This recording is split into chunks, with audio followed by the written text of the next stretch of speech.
Apple resources private limited. Wood apple resources में आप सभी का स्वागत है। कक्षा दूसरी हिंदी। मैं आपकी शिक्षिका धरा हूँ और ये हैं आपके दोस्त। मैं वुप्पी। मैं एप्पी। बच्चों, आज हम पढ़ने वाले हैं पाठ 13, अपने अपने घर। इस पाठ के द्वारा हम घर के बारे में जानेंगे। बच्चों, क्या आपको पता है कि हम सभी कहाँ सुरक्षित रहते हैं? अपने घर में। वो कैसे? क्योंकि हमारे घर में जानवर नहीं आ सकते और घर हमें बारिश और धूप से भी बचाता है। एकदम सही कहा रोहित आपने। बच्चों, हमारी तरह जानवरों को भी घर की आवश्यकता होती है। कुछ जानवरों के लिए घर तो हमें ही बनाना पड़ता है, जैसे गुल्लू ने बनाया था। शिक्षिका जी, गुल्लू ने किसके लिए घर बनाया था? बच्चों, अपने अपने घर इस पाठ से हम गुल्लू और उसके बनाए हुए घर के बारे में जानेंगे। गुल्लू नाम का एक चंचल और सुलझा हुआ लड़का था। वह सबकी मदद करता था। एक दिन की बात है। गुल्लू, नाश्ते का समय हो गया है। आज मैंने नाश्ते में पोहा बनाया है, जल्दी आओ। माँ, आज पराठा खाने का मन कर रहा है। क्या आप मुझे पराठा बना देंगी? हाँ गुल्लू, अभी बना देती हूँ। गुल्लू एक पराठा खाता है और एक पराठा अपनी जेब में रख लेता है। गुल्लू के घर के बाहर गली में टॉमी नाम का एक कुत्ते का बच्चा घूमता रहता था।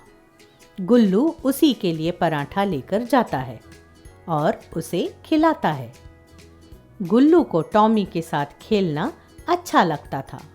बस उसे इस बात का बुरा लगता था कि बेवजह लोग टॉमी को परेशान करते और उसे खाना नहीं देते। एक दिन गुल्लू अपनी माँ से पूछता है, माँ, क्या जानवरों के भी घर होते हैं? ये कहाँ रहते हैं?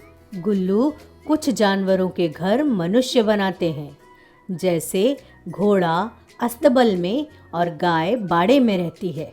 अस्तबल और बाड़ा हम बनाते हैं। कुछ जानवर अपना घर स्वयं बनाते हैं, जैसे चूहा खुद बिल बनाकर रहता है। शेर और भालू जैसे जानवर गुफा ढूंढकर उसमें रहते हैं और कुछ जानवर ऐसे ही घूमते रहते हैं। अच्छा बताओ, क्या हुआ? तुम यह सब क्यों पूछ रहे हो? कुछ नहीं माँ, बस ऐसे ही। 2-3 दिन बीतने के बाद एक दिन रात में बिजली की कड़कड़ाहट के साथ तेज बारिश होने लगी। तभी गुल्लू एकदम चौंक कर उठता है और माँ से कहता है, माँ, खिड़की खोलो, बहुत तेज बारिश हो रही है। गुल्लू खिड़की खोली तो बारिश का पानी अंदर आ जाएगा। माँ, कृपया एक बार खोल दीजिए। गुल्लू के कहने पर माँ खिड़की खोल देती हैं। गुल्लू खिड़की के बाहर देखकर जोर जोर से चिल्लाने लगता है, वह देखो माँ, मेरा दोस्त बारिश में भीग रहा है, वह बीमार पड़ जाएगा। माँ चलिए ना, हम टॉमी को घर लेकर आते हैं। गुल्लू, बारिश बहुत तेज हो रही है, हम कैसे जाएंगे? भीग जाएंगे। माँ, मैं छाता लेकर आता हूँ, हम नहीं भीगेंगे।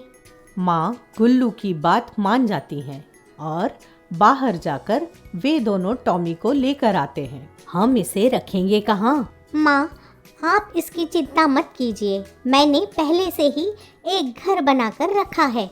अच्छा, तुमने घर कब और कैसे बना लिया? माँ, आपको याद है हमारे घर का जब फर्नीचर बनाया था तो उसमें से कुछ लकड़ी बच गई थी, जिसे हमने छत पर रख दिया था। उन्हीं लकड़ियों से बगीचे में मैंने टॉमी के लिए एक सुंदर घर बनाया है। माँ, आइए, मैं आपको घर दिखाता हूँ। माँ घर देखकर बहुत खुश हो जाती हैं और गुल्लू को शाबाशी देती हैं। गुल्लू, मुझे बहुत खुशी है कि तुम दूसरों की तकलीफ को समझते हो। माँ और गुल्लू टॉमी को घर लेकर आते हैं और उसे उसके घर में बैठा देते हैं। गुल्लू टॉमी के लिए खाना भी रख देता है। अब टॉमी गुल्लू के घर में रहता है। वे दोनों साथ साथ खेलते हैं और दोनों अच्छे दोस्त बन गए हैं।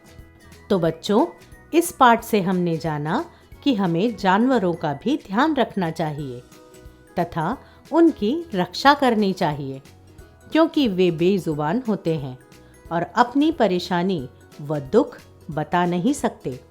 इसीलिए हमें ही उनका ध्यान रखना चाहिए। अगर कोई बेवजह उन्हें परेशान करे तो उन्हें ऐसा करने से रोकना चाहिए। हम ऐसे ही मिलते रहेंगे। वुड एप्पल रिसोर्सेज से जुड़ने के लिए धन्यवाद।